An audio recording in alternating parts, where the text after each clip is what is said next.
Good afternoon, everyone. Welcome to our regular council meeting of December 13, 2021. First item on the agenda under 1.1, conflict of interest declaration, pecuniary or non-pecuniary. Is there any in the room? Councillor Saylor. Thank you. Yes, I have conflict of interest with section, which one was it again here? 13.4 during the closed section. The new daycare center, since I'm releasing this space, will be a conflict of interest for me. Thank you. Seeing none anymore, I should say, I'll move on to 2.1, the agenda for this evening. Is there any additions to the agenda? Seeing none, could I get a motion to accept the agenda as presented? Councillor Pickering, thank you. All those in favor? Carried. Moving on to item 3.1, the regular council meeting minutes from November 22nd, 2021. That was circulated as part of your agenda package. Any errors or omissions? Seeing none, can I get someone to accept the regular council meeting minutes from November 22nd, 2021 as circulated? Councillor Beekman. Any discussion? All those in favor? Carried. Thank you.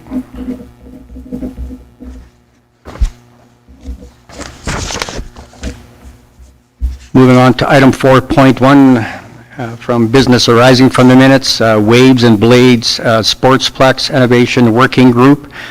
We have staff member Russ Tanner going to present on that this afternoon. So the floor is yours, Russ. Welcome. Through the chair to mayor and council. So the intent for this report is to request the council appoint representation to sit on the Waves and Blades Sportsplex Working Group and to provide a brief update here with what the group's up to and where we're at. Previously, council had not assigned representation. That's why we're here today. And prior to 2021, this group's name was actually the Arena Enhancement Working Group. The group at that point in time consisted of representation from each of the local ice users. The group expressed interest to have an aquatic representation so that both the topic of the new pool and the second sheet of ice could be discussed and research could happen simultaneously. A draft terms of reference concerning the group's intentions was compiled and presented to council on January the 18th. Council supported the recommendation and changes and adopted the new terms of reference at that time. An application process took place to select aquatic representatives, and the group as a whole came up with the new name. The Waves and Blades Sportsplex Innovation Working Group meets on the second Wednesday of each month at 7 p.m. The group has met 5 times with the newly established terms of reference attached in this report. The group is currently compiling details to shape the future concepts, options for both the new pool and the second sheet of ice. And the information is being gathered to be included in a public engagement piece, which with the intent to create plans for council to adopt. The scope of this group was, in the terms of reference, is to prepare a guiding document that can inform the design enhancement arena facility that includes a second sheet of ice and a new swimming pool, to obtain preliminary design options for second sheets of ice that is attached to the existing arena facility and a new swimming pool, and 3, to prepare the business and operating plan that demonstrates how the enhanced facility, including can be attainable as possible from the capital and operating budgets projected. So the group's currently in step 2 of the terms of reference timeline. Step 2 being presentation, discussion of known assumed financial elements, obtaining, organization, and reviewing relevant town and user-based data, reviewing examples of other recent enhancement expansions, and meetings required for this step was estimated at 3. We are currently, step 1 took 2 meetings. We're currently have met 5 times, as indicated here. So key considerations, Key information the committee will need to consider is the needs assessment, future growth, community program needs, feasibility, costs for both capital and operating. And the 2019, this group thoroughly went over the 2019 Public Engagement and Infrastructure Analysis Report on the existing pool. There was public feedback at that time, and there were costs that were presented to the community. And then the life expectancy of the existing pool that came about from that and the upgrades that took place there.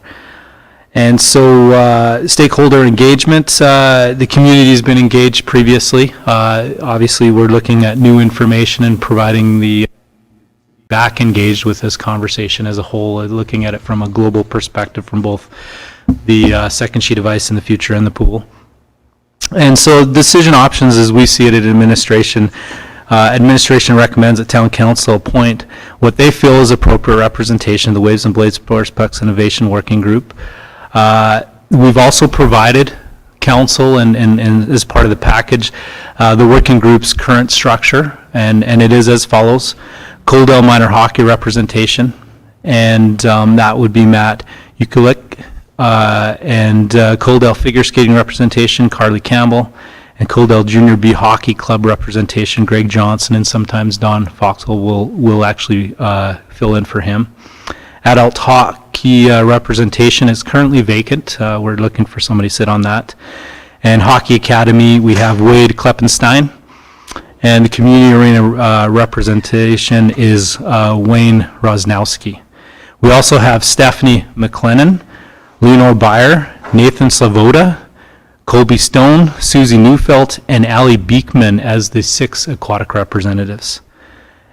So we've provided a few options here, 1 or up to 2 members, or, what council sees fit, but we recommend that council assign 2 members of council to the Waves and Blades Sportsplex Innovation Working Group and accept the remainder of this report as information.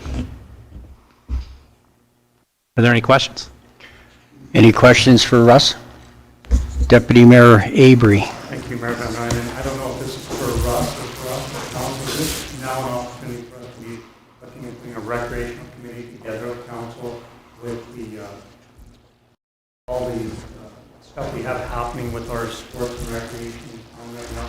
It's something we can dissolve in 3 or 4 years, but that way we know which 2 council members will be sitting on all of that.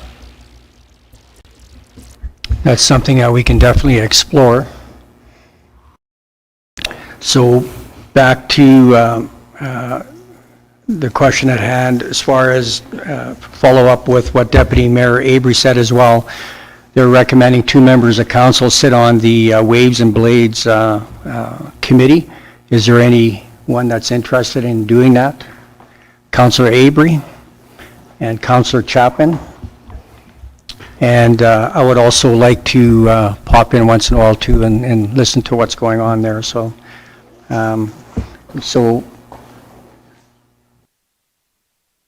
with that being said, then I need a motion that we assign Councillor Chapman and Deputy Mayor Avery to be on the committee, the Waves and Blades Sportsplex Innovation Working Group, and accept Russ's remainder of his report as for information.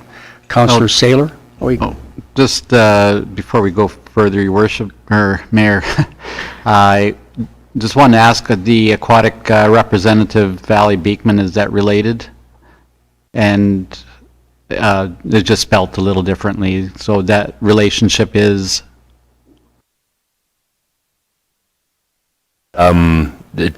If it's the one that I'm thinking of, it's my cousin's wife, so. Thank you. Just further to that, Mayor, through to Russ, was there any consideration to have a member of the county part of the Waves and Blades group? The chair to Councillor Chapman, at this point in time, that hasn't been a request or a conversation that I've been a part of.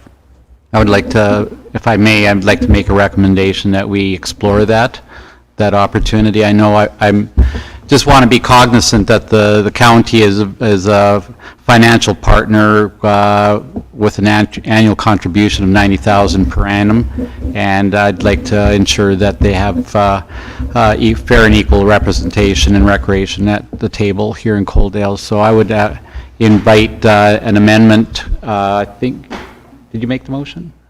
I would ask for a friendly amendment to include a county representative. Are you okay with that, Councillor Saylor?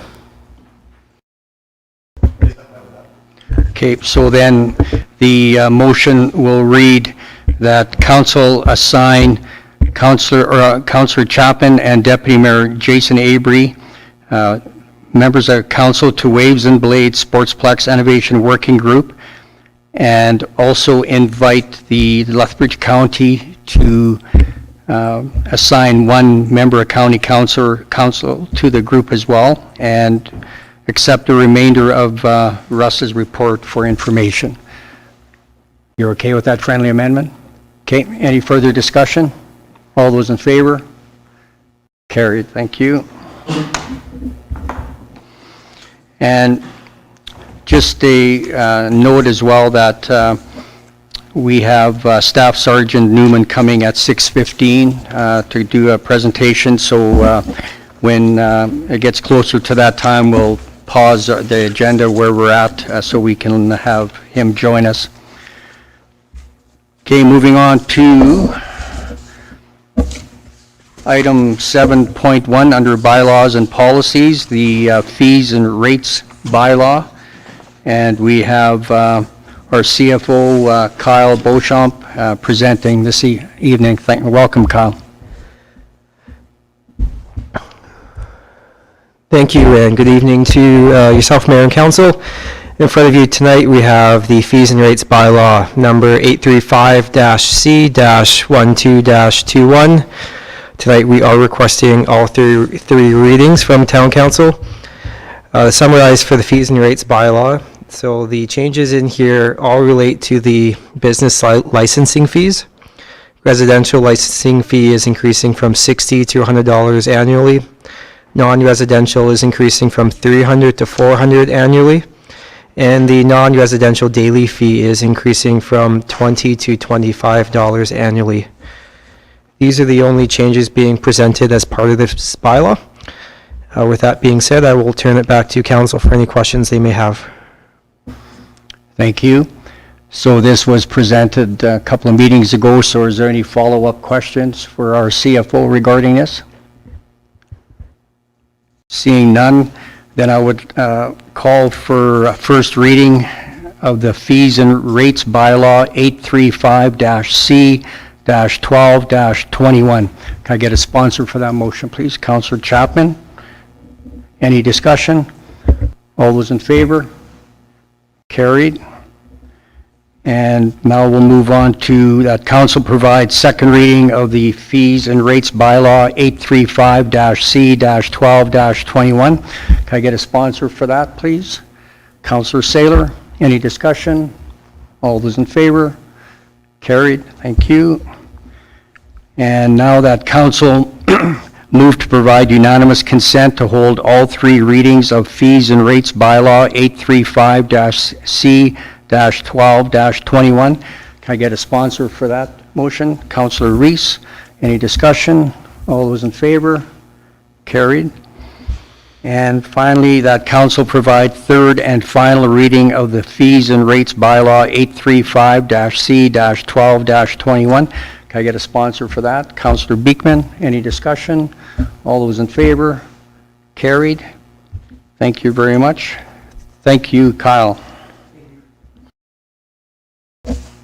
Moving on to item 7.2, the Council Procedural Bylaw 836-GE-12-21. Looking for our first reading this evening, and Lana Anthony is going to be presenting this evening. Thank you, Mayor Van Ryan and members of council. The council procedural bylaw is a follow-up item from the Legislative Service Departmental Orientation and also from the Municipal Affairs Accountability Audit Report. All of the proposed changes are noted in the track changes in the attached bylaw. There was one area that I wanted to point out that procedurally was noted through the map report, and it relates to now revised number 27.5. It's on page 57. And the amendment is, before a vote is taken by council, a councillor may request that the vote be recorded.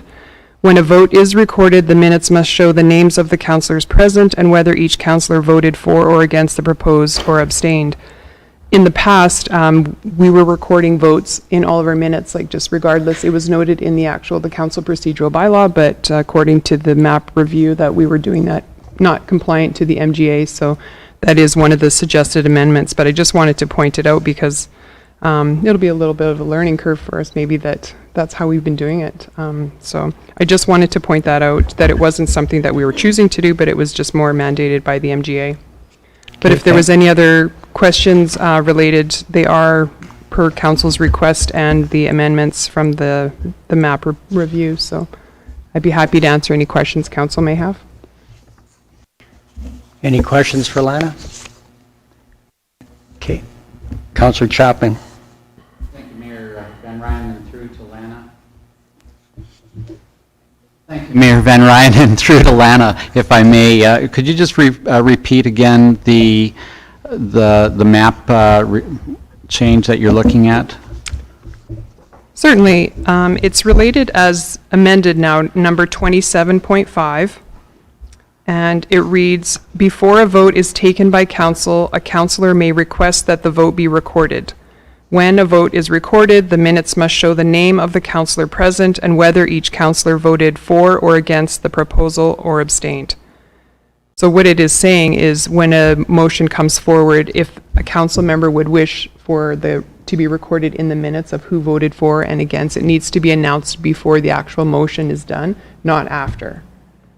In other words, then if there isn't one, but somebody votes against, or then you would have to record anyway the 6 for and 1 against, or what do you do there? Well, it would just be noted like carried or defeated. So whether whether which way the vote went. Okay. So it wouldn't say the names anymore. It'd just be carried or defeated unless a councillor prior to the vote being called requested that, I would like this vote to be recorded.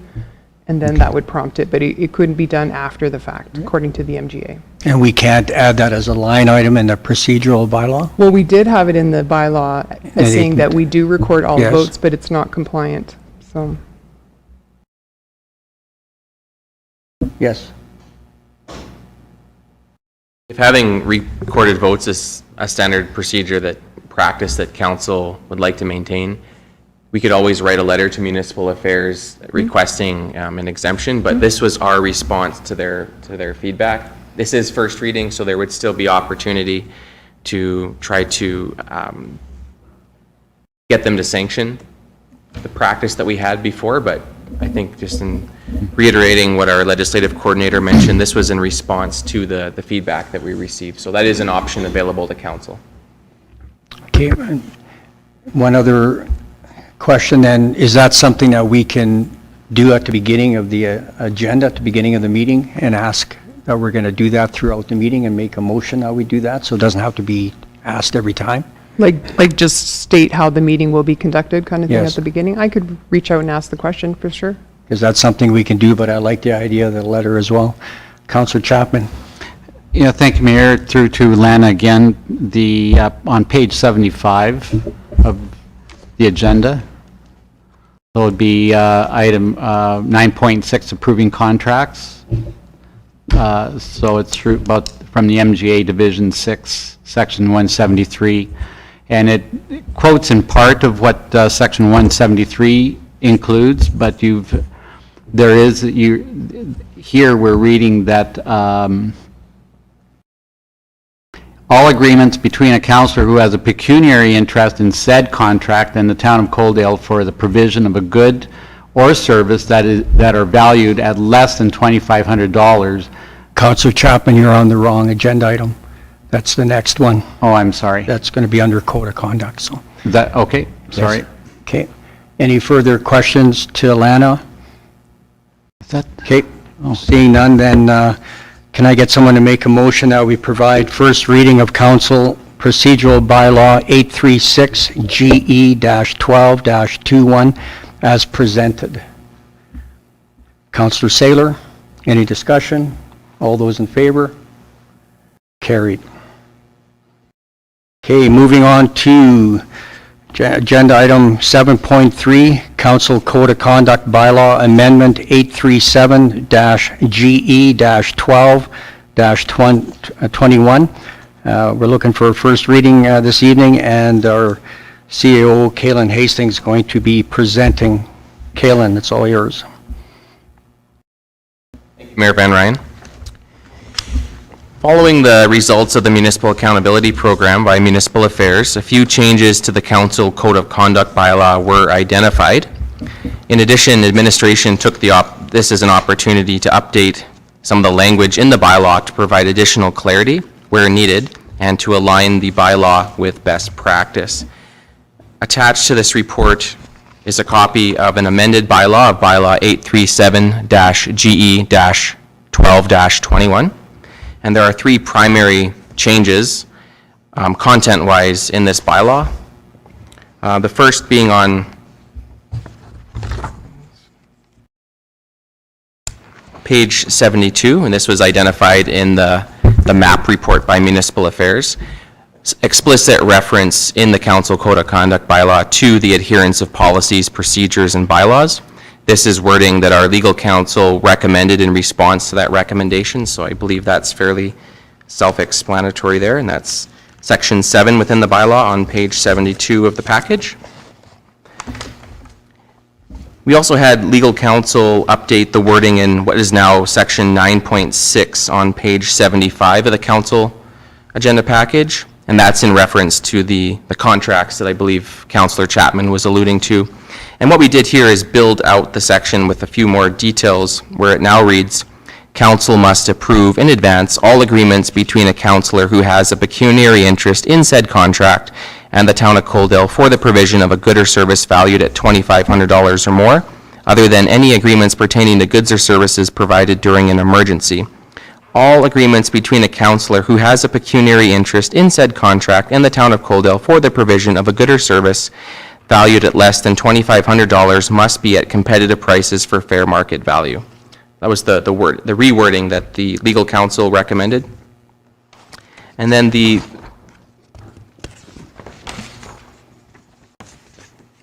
third change, sorry, I just got my page numbers mixed up here, is on page 82 under section 20, what is now section 24, orientation and other training. According to the MAP review, explicit reference had to be made to council's commitment to training in the Code of Conduct bylaw. So what you see here was wording inserted here by the town's legal counsel in response to that gap identified in the MAP. So that essentially, those three changes summarize the changes taking place within the Council Code of Conduct bylaw, and I respectfully ask that council give consideration for first reading or provide any additional recommendation for changes within the bylaw while we have the opportunity to do so. Thank you. Councillor Chapman, was your question answered, or did you want to continue? I'd like to continue if I may. Yes. Thank you. I appreciate that. Thank you, Kaylin, for updating here, and I apologize to council in advance for the for stepping in here earlier. My question through to Kaylin is, would you be able to help me understand what legal counsel is defining as $2,500 then? This is, I believe that this is coming from legal counsel, this paragraph? That's correct. Yeah, we also, like, anytime we get them to do a review, we might as well be efficient and have them clean up some other areas while we're at it. $2,500 was a number that was picked just to add clarity, explicit clarity, like numerically on what exact contract we're talking about. And it's to avoid situations where if you have to go pick up cookies or donuts from someplace, like that would be considered immaterial. And to get council approval before you could buy donuts would be, silly in practice. And so it doesn't have to be that number, but the intent behind it was to avoid those unnecessary red tape steps so that we can actually operate without being discriminatory toward a business for something that we may need.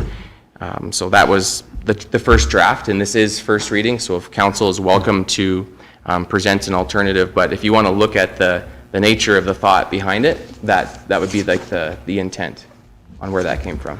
Yeah, thank you, because I do have 173, and it doesn't specify any financial numbers in there whatsoever, but if that gives clarity to the purpose or the spirit of this bylaw, then, you know, I would support it. I just had trouble with the $2,500 number if you were looking at a contract or but this is, but what you're saying, this is not a contract, so if council is approving something, then he or she doesn't have to prove receipt for less than $2,500, or how does that work again? Good question. Through the chair to Councillor Chapman. That's why it also specifies at the end that it must be at competitive prices for fair market value. So even if it's below that threshold, it still has to go through the proper purchasing policy and to be for fair market value. Like everything that we do for the procurement of a good is a contract. Like if you get your coffee at a drive-through, that's a contract with the coffee vendor. So contract would include anything that is in regards to purchasing. We do have to follow all existing policies. This is just the step where you can't actually solidify the contract with the business owned by the councillor if it's above $2,500 or more. It's spelling out how that formula works as far as relates the rest of council at this table, which only meets twice a month. So it's to make sure that we don't get bogged down in bureaucracy, but also to provide that added numeric clarity. So this is not something, if I may just, I'll conclude my comments here. This isn't something then that, for example, if the town is doing a survey, doing something, and one of us has a business or an investment or a share, a part in that business that would do business for the town. So if I can interject, Just let me go ahead. finish, if I may, please. Then that's a totally different pecuniary conflict then. If you're looking for a service or a goods from somebody and one of us has the ability to do that service or provide that business, then that's a different item than this? It would depend on the dollar value. So if it exceeds $2,500, it would have to come to council for approval prior to the ratification of that contract. So if we had a member of council that was a plumber, and then the town reached out to him and wanted to get some work done, and it was $2,800 it was going to cost, it would have to come to council for approval before that plumber that's a member of council can do a $2,800 job. Understand? I understand that part. So if the invoice was for $2,400, then it doesn't need to come to council. Then it doesn't need to come to council, but you add $2,400 up times 50 weeks even, that would be... Well, that's up to... That'd be over $100,000 a year. Well, that's if they keep going back to the same plumber for jobs over $2,500. And again, like our CAO said, it's got to be competitive so that whoever from the town of Coaldale is looking to get this work done will do it based on competitive pricing. Well, I guess if the same individual can make it competitive every time there's a request. Well, there's a rotational aspect to that as well if there's more. So with this, what I would request is that we reduce that threshold. I was actually going to make a suggestion, re-increase it. I was going to suggest that we reduce that threshold because it shows more transparency and accountability. But where council's not in charge of housekeeping, so every time a job, that's like, I mean, if we had a Napa Auto Parts and the town wanted to go buy 10 batteries, they would have to come to council and get approval before they can do that if the owner of Napa is part of town council. Well, then that's part of the transparency aspect of the business, right? Okay, well, town of Coaldale's got really good... I mean, that's exactly what we've been asking for the past while is that all these items be transparent and clear. So, I mean, But you also have to have confidence in that's why I town. wanted to get some clarity on this, because now I'm hearing the other side of it, which means that I can support this bylaw with that kind of intent, but the other intent is different. My last comment, Councillor Chapman, is that we have to have confidence in our town staff, that they know what they're doing when they go and hire a plumber to do a $2,600 job. He's not going to come back every week or every month and do the same job over and over again. Like, we don't have to over-exaggerate this, so. That's happened in the past. so. Okay. Okay, so the option is there. We can decide if you want to lower the threshold, and we can have a vote on that, or we can increase it, or we can leave it the same, so. I guess my problem is that the MGA has no threshold on it. So that's why I was wondering why we're dealing with $2,500 as the threshold. Kalen? Go ahead. Through the chair to Councillor Chapman, just a couple of thoughts. If there's a high volume or a probability of a high volume of requests that we need from a certain type of vendor, the efficiency that we as an administration are looking to implement is putting out an RFP once every 2 or 3 years with a price list, so that we don't have to get multiple quotes every time something comes up, in which case you've got a competitive price schedule and that allows us to call them direct, and then you can rotate on a every RFP going basis that's competitive. And then with regard to the pecuniary interest in the Municipal Government Act, it is true that it doesn't specify the amount. Like, you could be in a conflict of pecuniary interest for $1, and the consequence is the same if it's $1 million. Like, the optics are different, but Yeah. like in terms of how black and white the legislation is, this particular clause is looking at a procedural step on whether something comes to council or not for approval. You can still be in conflict, but this particular paragraph is dealing with whether council needs to give the green light or administration. This is like a permission control threshold on whether admin, following the purchasing policy, can award a contract, or whether it has to be council. That's more what this particular paragraph is looking at. Deputy Mayor Avery. Thank you, Mayor Van Ryan. So speaking in favor of making a motion to support this, I think we have to have faith in our council members, faith in our staff, and faith in supporting our local businesses. And I'll use Port Jordan as my example that I'm thinking in my head. So he owns a gym in town, and if we had a department that wanted to give memberships for mental health of their employees as an incentive, we've got one gym in town. Would we encourage them to build a leverage and get a competitive bid against that? Or would we want to support our local business owner, being that we've got one gym in town? I would be encouraging our staff to make sure that we're supporting our local businesses, and I want our local businessmen to be on our council as well. So that's kind of my opinion on it, and I would like to move first reading of this bylaw, Mayor Van Ryan. Thank you. Any further discussion? So the motion on the floor is that we give first reading of, oh, sorry. Go ahead. Thank you, Mayor Van Ryan. I agree with Councillor Jason Avery on that. We have to have more faith in our staff and trust them on they'll do the best that they can. So I'd make that motion. Councillor or Deputy Mayor Avery's got a motion on the floor already, so. Okay, any other discussion on that motion? All those in favor? Carried. Thank you. Okay, moving on to item 7.4, policy amendment regarding live streaming of council meetings under C-023-1221. And Lana Anthony is going to be presenting. Thank you, Mayor Van Ryan and members of council. The live streaming policy is presented before you. This was a procedural item that was looked at on the orientation with legislative services, and it was requested at that time to change from the current wording in the policy of that recordings are disposed of after 4 years from the date of each recording, and to leave them indefinitely, that they will never be destroyed.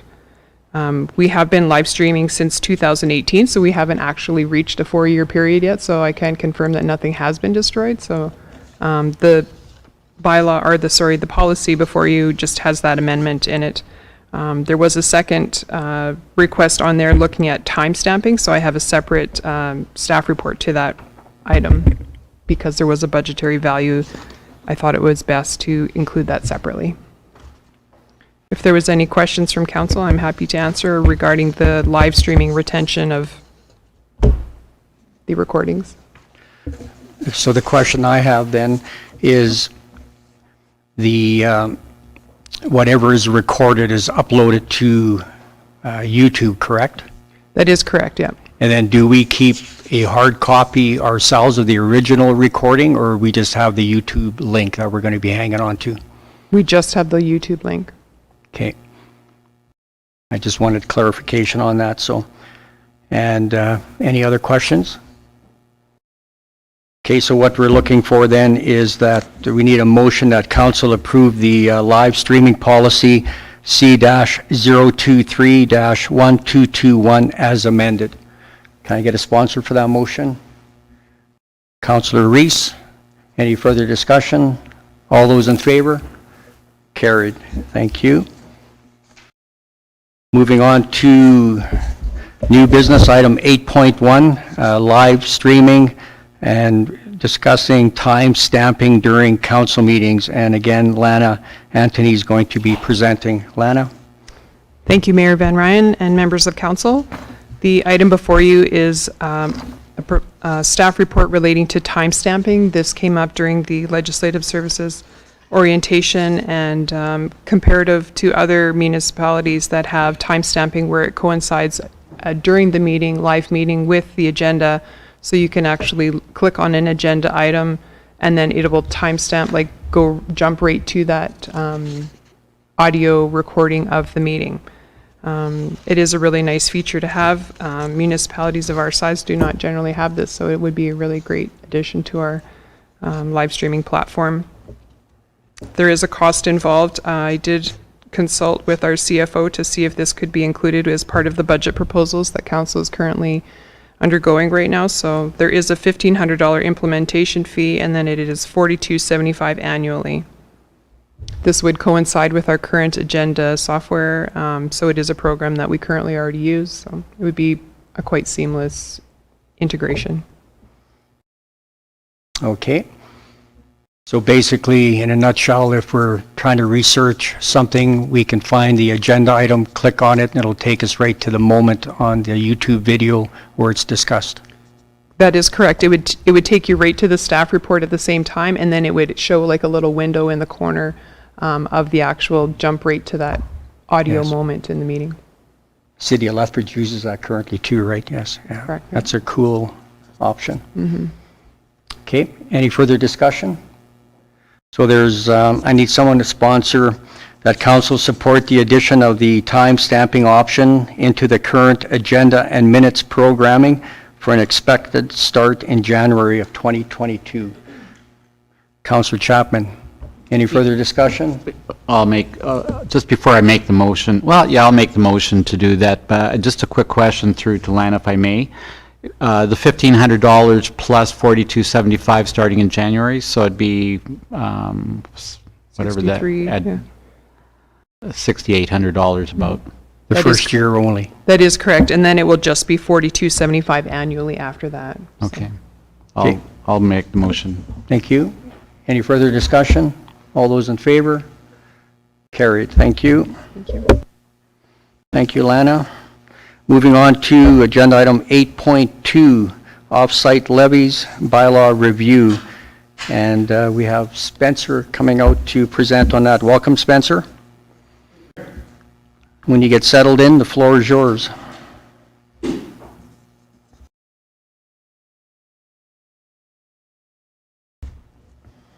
All right, thank you again, Mayor, and good evening to you and Council. This is an item in reference to pages 104 and 105 of the agenda. If we could bring those up, Lana.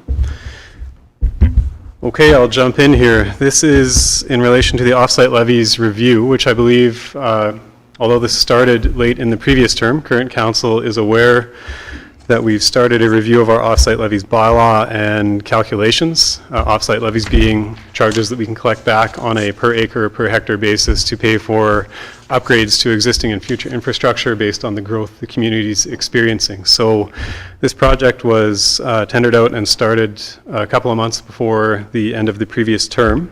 And we're now entering a phase in the project where we need to start considering how engagement is undertaken for the offsite levies review. One of the main reasons we are undertaking the review in the first place is because our current calculations and bylaw are about 15 years old, which is significantly older than it should be, especially for a community that's experiencing significant growth. So keeping that in mind, after the competitive bid process was closed, ISL Engineering won that project. And as a part of our local policy requirements and the requirements of the Municipal Government Act, we have to have in place and meet a public participation policy for projects such as this. And as I've shown in the staff report that I've prepared for this evening, we also have to meet fairly specific requirements from the Municipal Government Act regarding public participation and offsite levies review processes. So, without further ado, I will mention a couple of items on the offsite levies review public participation plan itself, and that's in relation to pages 104 and 105, which capture, for the most part, the intent and details of what that plan entails. As we can see, it's broken into two phases, and so on page 104, we have a indication that the project has already started. In the early parts of a project such as this, a lot of data collection and initial fact-checking for calculations that tell us what our current situation is with different types of infrastructure in town, things of that nature. We have to do that work to set the base for productive discussion internally with our internal stakeholders. And in a public participation plan like this, internal stakeholders are anyone close to or making the decision on the final product. So that would be staff, the consultants, and council members. And then phase two of the offsite levies plan is where we get into more discussion, dialogue, and meaningful engagement with members of the community, and specifically the development community in this case, given that they're most likely to be the stakeholders most impacted by this type of change that the updated offsite levies calculations would bring to them. So one of the recommendations provided by the consultant, which is the author of the public participation plan, the engagement team from ISL Engineering are actually the ones who put this plan together, because they're the consultants and lead on the project. One of the recommendations was that because of the content and the idea of offsite levies, it would make sense in a project such as this to have council members be involved in the internal working group and the internal communications for the work. So beyond a request that council consider approval of the public participation plan itself, staff has also suggested, in consultation with the consultants, that a number of councillors are welcome to and encouraged to sit on the offsite levies review working group, the internal working group. And in the staff report, I do make the suggestion that it would make sense, given the relationship between Municipal Planning Commission, Development and Growth in the community from that committee's perspective, and the offsite levies review representing new growth in the community, it may be best to pair the Municipal Planning Commission council members with the offsite levies review and have those members of the council sit on the review committee for the offsite levies project. So that's all I have for verbal content on this particular item, and I'm happy to answer any questions. Thank you, Mayor. Okay, thank you. Just before we go to the question part, is that going to be okay with you, Deputy Mayor Avery and Pickering? You're going to be okay with being on this committee? Okay, so then I'll participate as well, so thank you for that. So back to... I was just wanted to just get some clarity that on your, before the question, whether the SDAB would have some conflict if they were interested in being part of that. There would be some conflict, I would assume. Through the chair to Councillor Chapman, That would be less clear to me than other instances, because this is far removed from any particular decision from a municipal planning commission perspective. However, it may be worth considering the number of councillors and council time that we're asking for on this particular item. That's something that council would have to decide amongst themselves, but we would be happy to have the members of the MPC or SDAB or whatever council may wish in that regard. I'm fine with the appointment of MPC as part of it. I just wanted to make sure that we have clarity with respect to any other members who might have a conflict sitting on something like SDAB. Okay, thank you. Any other questions for Spencer? Okay, seeing none then, I'll be looking for a sponsor for a motion that council approve the public participation plan for the off-site levies review process, and that should council wish, members of council be nominated to the internal working group for the review process. So the members of MPC have already put their names forth, so I just need a sponsor for the motion. Councillor Beekman, any further discussion? All those in favor? Carried. Thank you.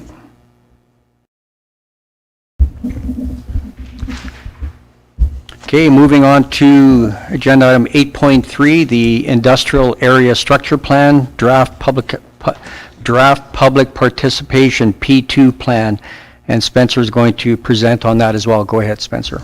Thank you again, Mayor. Lena, if we could go to page 125 of the agenda. So along a very similar vein as the previous item, this is primarily about a discussion around approving another public participation plan that's related to a largely private endeavor that's being undertaken on the lands, the quarter section that's west of the current town of Coaldale industrial quarter section.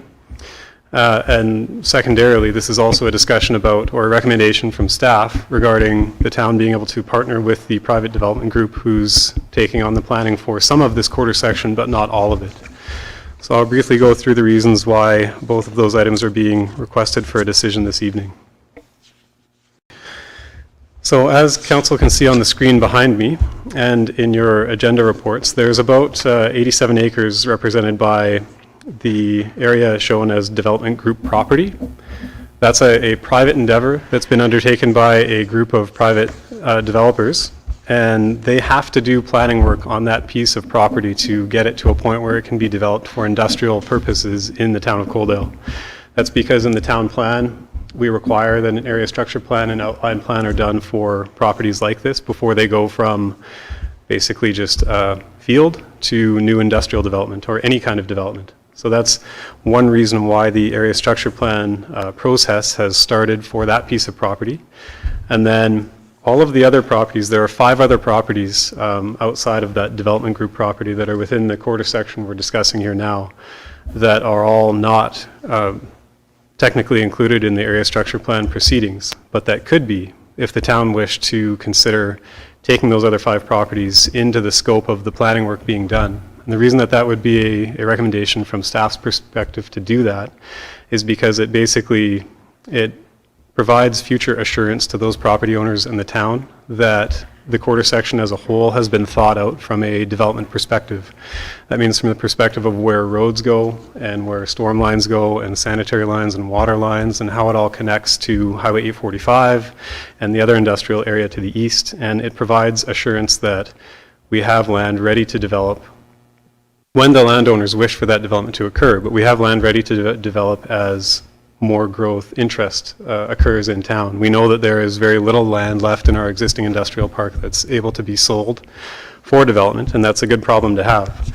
However, we don't want to be caught flat-footed and only have a small amount of area in this new quarter section available for development in the near future, especially with the pace of industrial growth that's been going on in the town in the recent past.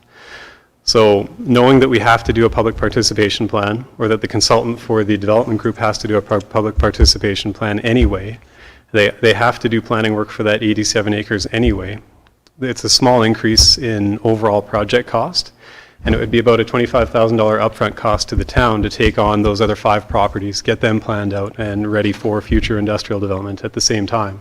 It avoids piecemeal development and added complexity in the future if 5 other smaller area structure plans or amendments to the original plan were required if we didn't take this opportunity that's presented today. So, as I've mentioned, this is a recommendation from staff's perspective to ensure that we do have land available for future industrial growth. And it's important to note that of that $25,000 upfront cost the town would take on, all of that would be expected to be recoverable by taking back-end fees from the development of the 5 properties that aren't front and center in the same way that the development group's property is today. So with all of that in mind, there is also a brief public participation plan summary shown on page 121 of the agenda that meets and exceeds our public participation policy and shows in today's context, that is the context of COVID and all of the other considerations of the ways that we have to practice public participation today, captured within a succinct plan for how we could engage surrounding property owners and other stakeholders in the town that would be interested in commenting on and knowing about this type of proposed development. That's all I have to share in terms of verbal feedback on this, Mayor, and I'm happy to have any questions from yourself or council. Any questions for Spencer? So basically, just go over the financial impact again, that this would be up to $25,000? Yes, so it would be $25,000 as a maximum for the town to participate in covering the costs associated with all the planning and design work for the 5 properties that aren't the development group's property. Right.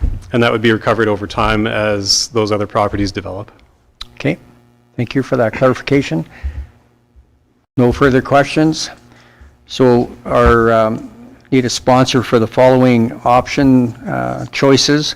The first one is that council approve the proposed public participation P2 plan and the proposal that initial costs associated with the developing of the ASP for the lands outside of the development group's property be paid by the town, with the intention that those costs be recovered over time as property owners undertake subdivision and or development.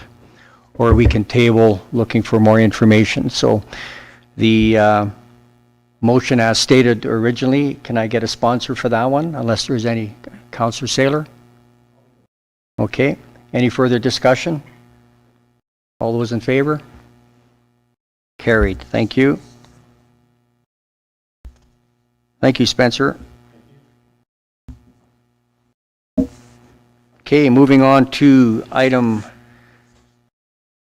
9.1.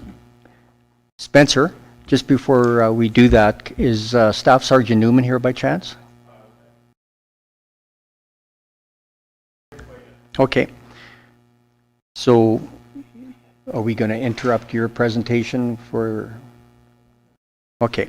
So moving on to 9.1 under departmental reports, we're going to have a project overview of Civic Square presented by our CAO, Kaylin Hastings. Go ahead, Kaylin.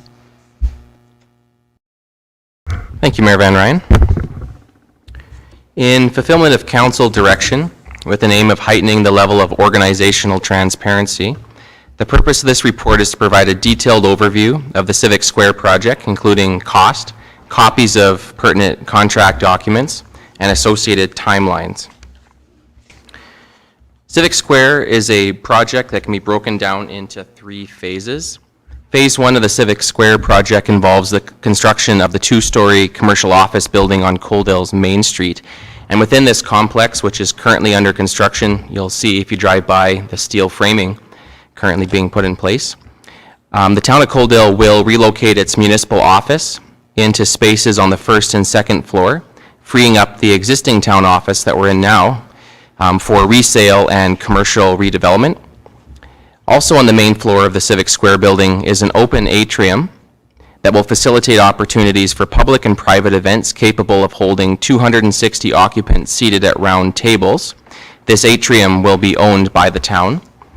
And also on the main floor, there'll be 4,500 square feet of new commercial development, and that's being financed and constructed by Shift Real Estate Investments.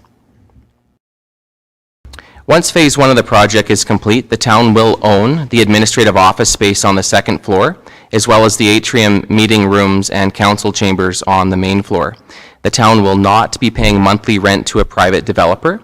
Rather, the town will own its respective condominiumized spaces outright. Although the town will have monthly condo fees to cover common office complex expenses like insurance, building maintenance, etc., these are the same operating expenses that the town incurs in its existing location, independent of the Civic Square project.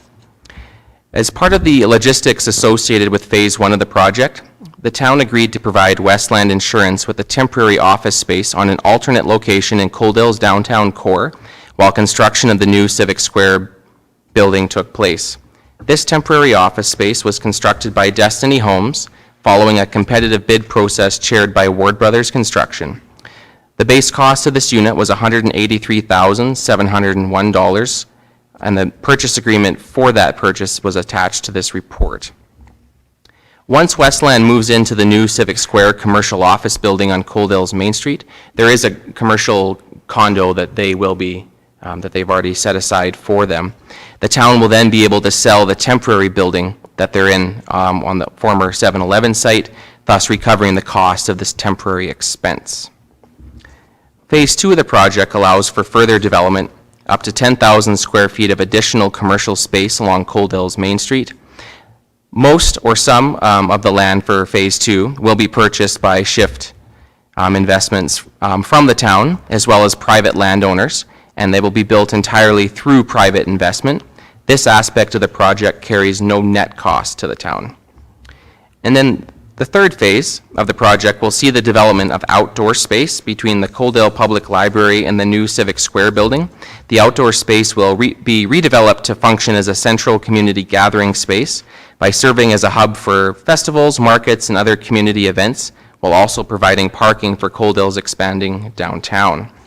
In addition to purchasing the land upon which the former AHS site next to the library was located for $140,000 back in 2016, at different stages in 2019, the town purchased 3 houses along the western boundary of the Phase 3 project lands along 19th Street. These houses were collectively acquired by the town for $719,271, and that's inclusive of all transaction fees and associated demolition and abatement costs. Shift Real Estate Investments has provided a financial contribution of $75,000 towards the development of this outdoor space within Phase 3 as a gesture of support for the project. In addition, administration has applied for a $1 million grant from the Canada Community Revitalization Fund to offset the cost of developing this space. The full scope of land required for this aspect of the Civic Square project the full scope of land required for this aspect of the project was finalized by the town in 2019, but the specific configuration and design of the space has not been determined. The design and programmable elements of this outdoor space will be determined through future stakeholder and community engagement opportunities, possibly with the assistance of an external consultant. The town share of the original budget for the Civic Square project was set at $5.83 million, and that's inclusive of our proportionate share of land and construction costs. However, after the Civic Square project was tendered in March-April 21, and the different unit rates were adjusted to reflect current realities, the total project cost for the town was revised to $6.395 million, and that includes $5.3 for the town's condo, and that's inclusive of 7% contingency, and $1,095,000 is the town's proportionate share of the land of the Civic Square complex. I should also note that the parties to the agreement, that being the town and Shift, will share on any project cost savings and unused contingency on a 75%, 25% basis, or the 75% being the town, given that we're the largest condo holder within the complex. In terms of the timeline, this project was formally approved by Council on November 26, 2018 as part of their capital budget. On January 25, 2019, the town posted on the Alberta Purchasing Connection a request for proposal for preliminary schematic architectural design services. On December 9, 2019, the request for expression of interest for the private sector to respond to that was posted on December 9, 2019. On February 10, 2020, 3 town councillors were appointed to the review committee. On March 23rd, 2020, council made a resolution to proceed with the project, but then unfortunately COVID set in on a mass scale, and that delayed the project for several months. We were in a bit of a holding pattern. And then on October 23rd, 2020, council, the committee consisting of the councilors appointed reviewed the requests that we had asked the proponents, the three proponents, for additional information. Council then sat on that committee and reviewed the additional materials that we requested, given the new realities brought upon by COVID. Then on November 9th, 2020, council voted in favor of awarding the Civic Square project to Shift Real Estate Investments. October 5th, 2020, Destiny Homes was awarded the contract for the construction of the temporary space for Westland Insurance, and that had to be complete in order for Westland Insurance to move, in order for that building to be demolished, in order for construction to take place. And then on November 17th, a formal announcement along with a promotional video introducing the project and the developer in its current business framework. That was November 17th, 2020. On May 11th, 2021, the purchase conditions for the contract were removed, making the sale full and final. And that contract, as well as the conditions that were removed, were attached to this report. On June 24th, 2021, a groundbreaking ceremony took place for Civic Square, and we are hoping that the project will be complete, phase one of the project will be complete by October 2022. In terms of next steps, I do recognize that there are a number of different pieces associated with this project. Part of the business plan will involve selling the existing town office building and then using the funds from that sale to go toward the cost of the new space in Civic Square. And then also, once Westland Insurance moves into their new bay within the commercial section of Civic Square, that is a town-owned asset, and looking to undertake steps to sell that, to put toward the, offset the expense to provide that space for them. Following that update, there are a number of attachments to this report. There are three options available for council at this time. Option one is that council approve the report for information. Option two is that council requests that additional project information be provided at a future council meeting. Or option three would be an alternate option as determined by council. And at this time, that concludes my report, and I'll hand it back to council. Thank you. I'll open it up for any questions from council for our CAO. Seeing none, then I just have a couple.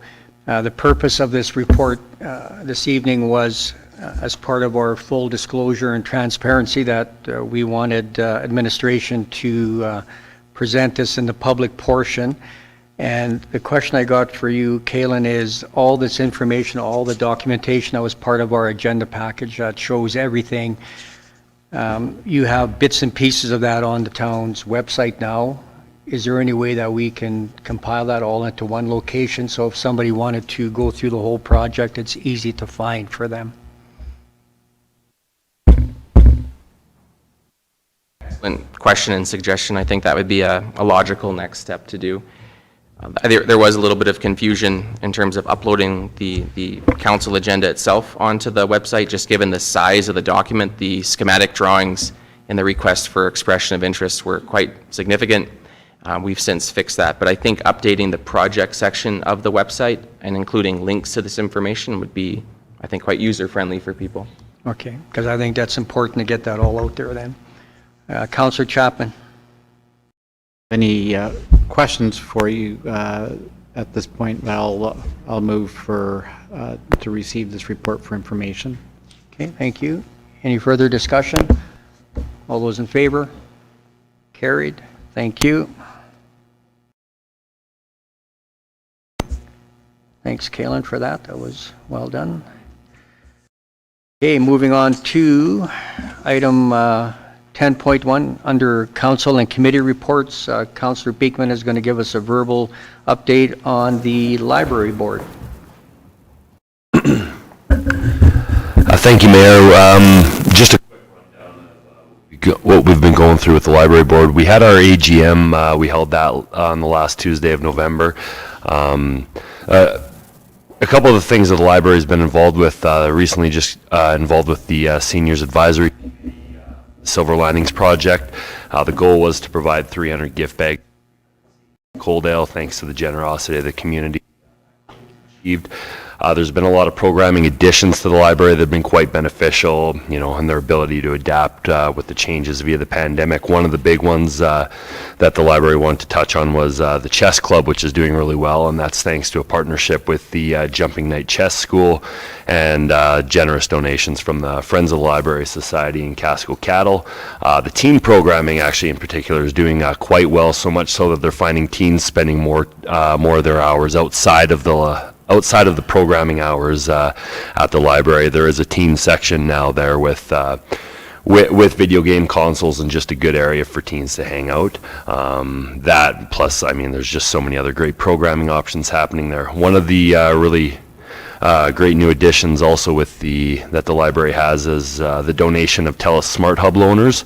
What that is that just it uses cell data to provide internet to people who don't have internet. A lot of times county residents use it, but a lot of residents just can't afford the internet. So those were a donation from Telus, the boxes plus the subscription fees, and so far it's doing really well, but what the library plans to do is just, you know, analyze the data usage from there and applying and seeking grants to acquire a couple more boxes if the need is there. With the fair share of challenges that the pandemic offered, there was a lot of closure to the public over the past year, but they adjusted a lot of their services and delivery methods. They focus more on home delivery, curbside pickup, online programming, programming kits, also the installation of the 4 interactive story walks. That's also thanks to donations from Chinook Arch, County of Lethbridge Community Council, and Friends of the Library Society. Yeah, a lot of really good opportunities there, and actually the staff.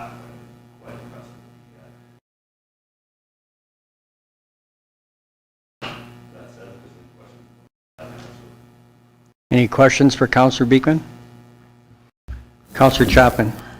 Yeah, thank you, Mayor Van Ryan, and thank you so much for your report, Councillor Beekman. About broadband, do you know if Chinook Library's system, are they lobbying for broadband? Thank you for the question. I'm not entirely sure if they're lobbying for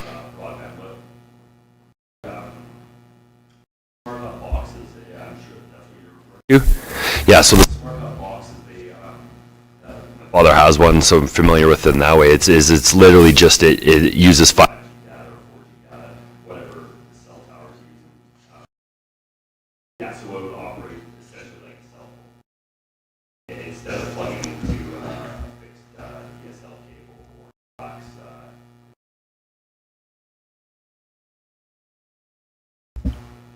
Okay, any further questions?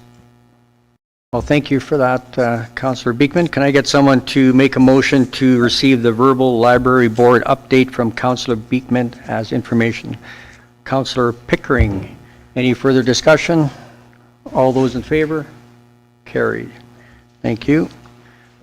Moving on to correspondence, 11.1, a letter from the Coaldale Inn owner Ken Schmidt regarding VLTs in Coaldale about bringing them back. Is there any appetite from anyone around council for a question or comment? Motion? Councillor Beekman. Yeah, actually, I would like to make a motion that council direct administration to bring back all recourse and minutes regarding the VLT topic to access all options that council has before moving forward. I'd also like to direct administration to present council at the January 10th meeting with all said options. Okay. Any questions or comments on that? Councillor Reese? I second Councillor Beekman's motion.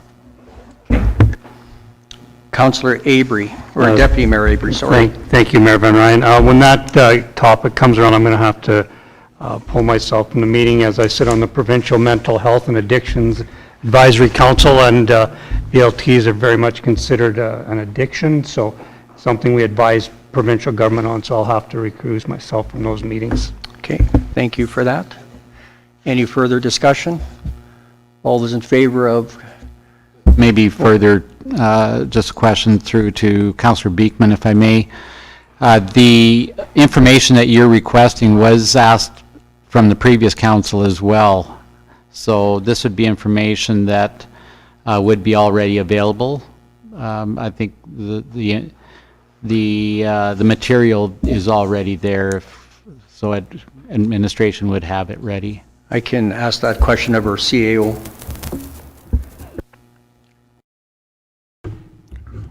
In response to Councillor Chapman's inquiry, I appreciate the mindfulness of staff time. You are correct. This is a lot of information that we already have from previous staff reports, so it wouldn't be too much trouble simply just to reattach and compile everything in a systematic manner for this council to take a look at for the full background on this topic. So we'll be able to have that for the first meeting in January then? That's correct. Okay. Okay, last chance. Any further discussion? All those in favor of Councillor Beekman's motion? Opposed? Councillor Chapman? Okay, carried. Okay, let's, can you just stick your head in the door there and see if Staff Sergeant Newman is here? Invite him out. Yes? Yes.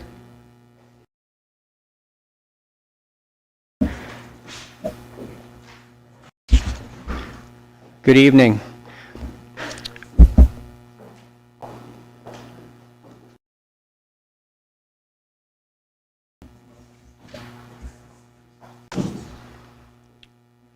Staff Sergeant, while you're getting organized, we're just going to actually clean that up right now. Then Lana will quickly deal with item 12.1 under information items. We have a letter, a congratulatory letter from Alberta Recreation and Parks Association.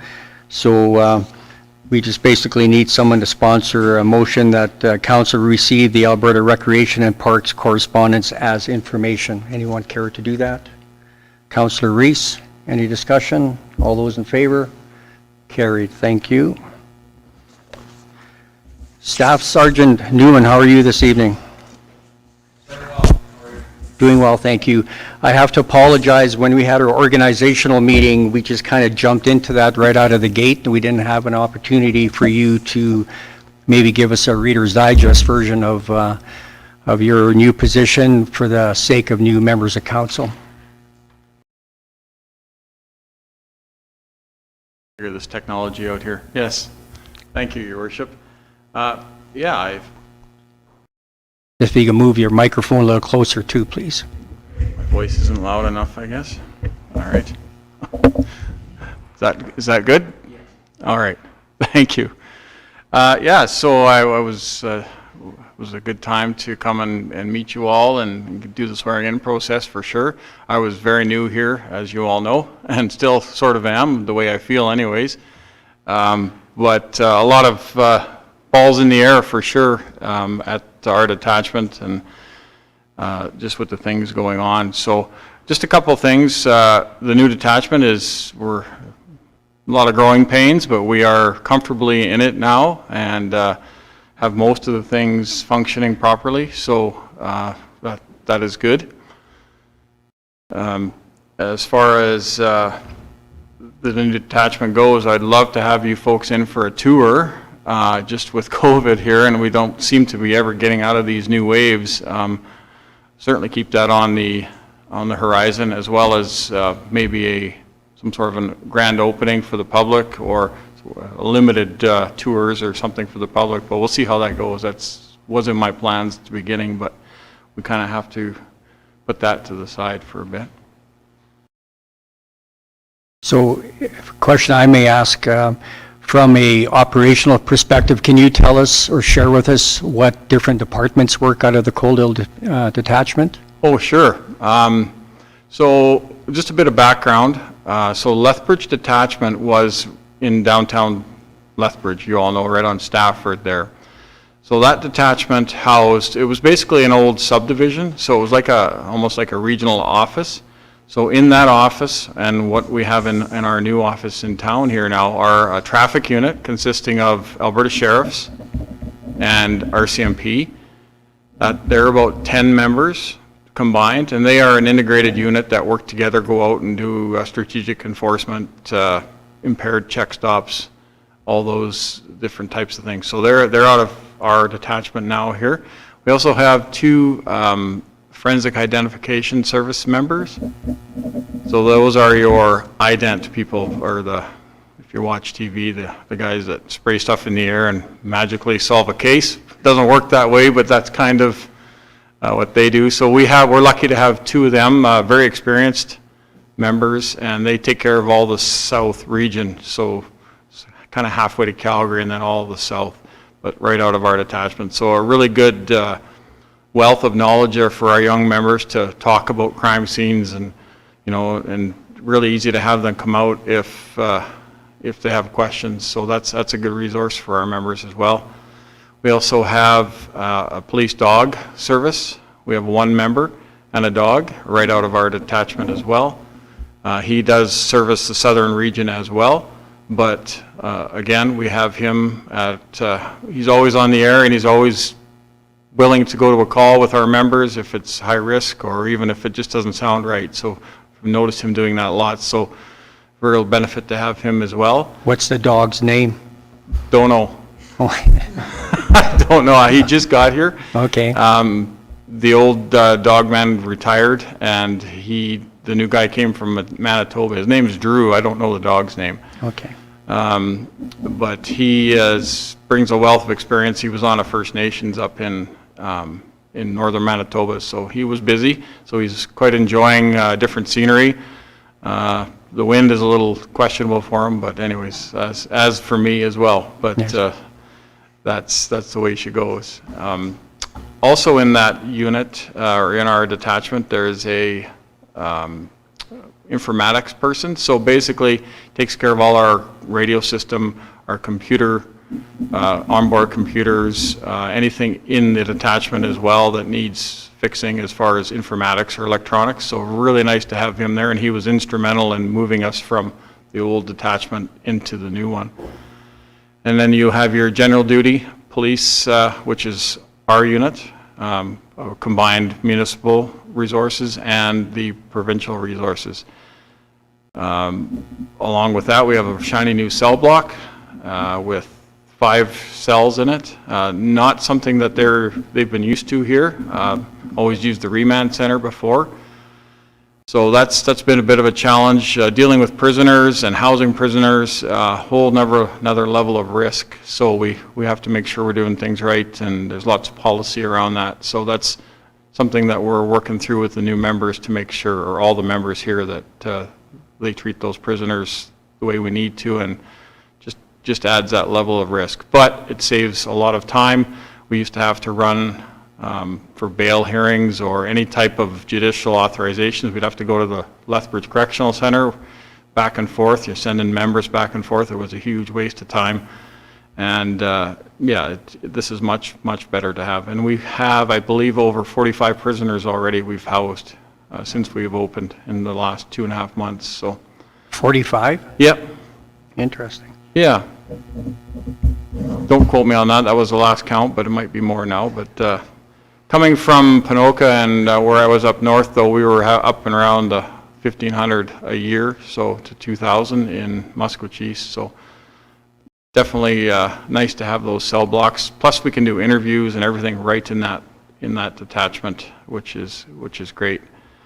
We also have Victim Services, as you know, the Lethbridge Regional Corridor Victim Services Unit, who have an office and really nice accessibility for the public. They don't have to come into our detachment to go see Victim Services. They have their own separate door.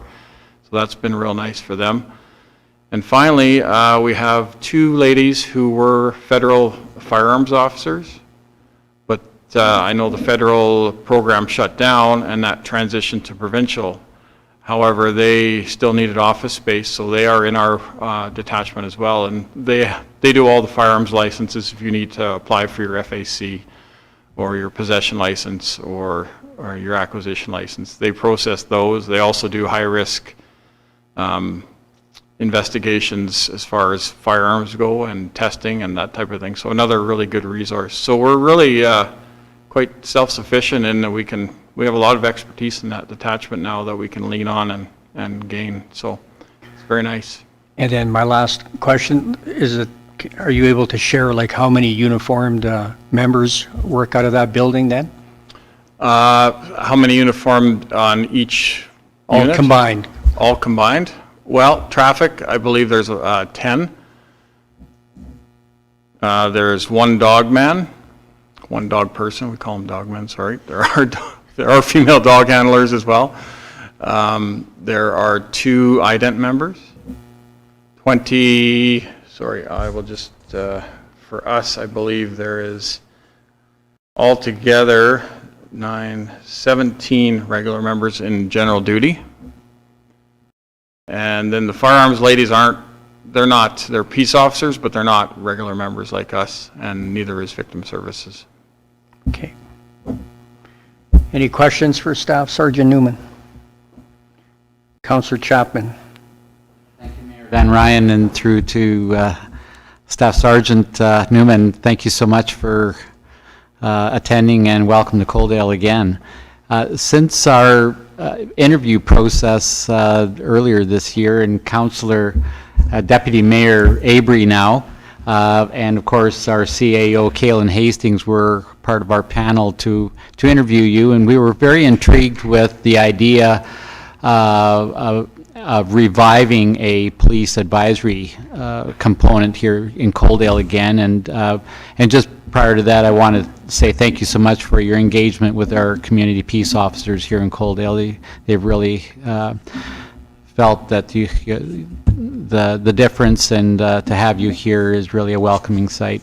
But to my question about the police advisory component, would you be able to give us a bit of a snippet of what you think you might want to see coming up in the coming year? Sure. And just bear in mind, the police advisory committees, the ones that I've been involved with that are successful, they're not run by the police. It's an association or a group of people in the community.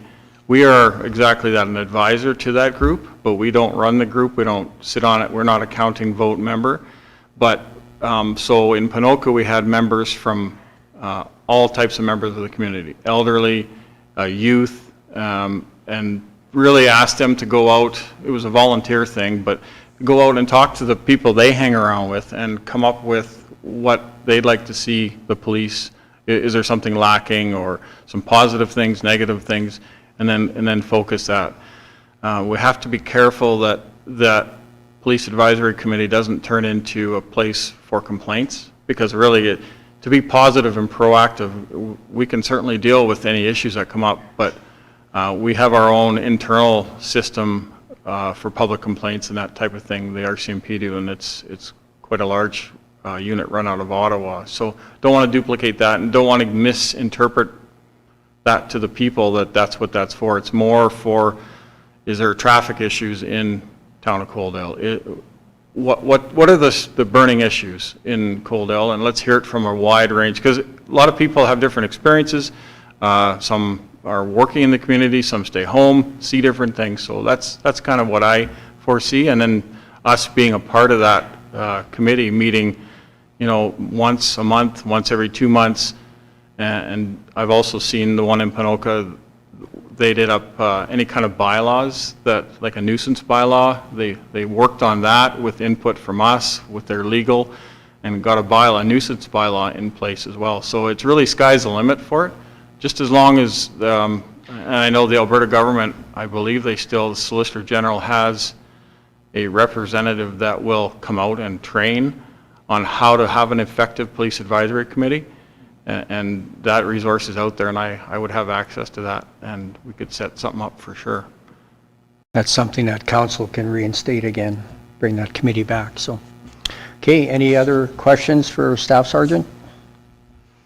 Okay, well, thank you. We'll be talking to you again here when we go into closed session. Okay. Okay? Sure. And we're just going to finish that off now. So going into closed session, as per the MGA, there's a paragraph I got to read here that talks about everything that we're going to be doing in closed session, so it's going to be painful, but bear with me here.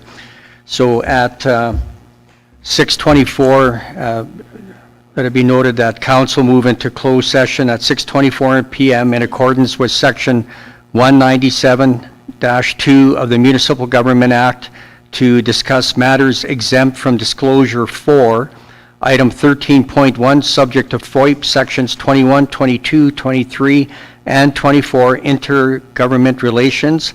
Item 13.2, subject to FOIP Section 16, third-party business interests, and Sections 25, 26, 27, 28, and 29, economic interests. Item 13.3, subject to FOIP Section 17, third-party personal privacy. Item 13.4, subject to FOIP Section 16, third-party business interests. Item 13.5, subject to FOIP Section 16, third-party business interests, Section 17, third-party personal privacy, and Sections 23 and 24, intergovernment relationships. Can I get a motion to go into closed session? Councillor Reese, all those in favor? Carried. Thank you.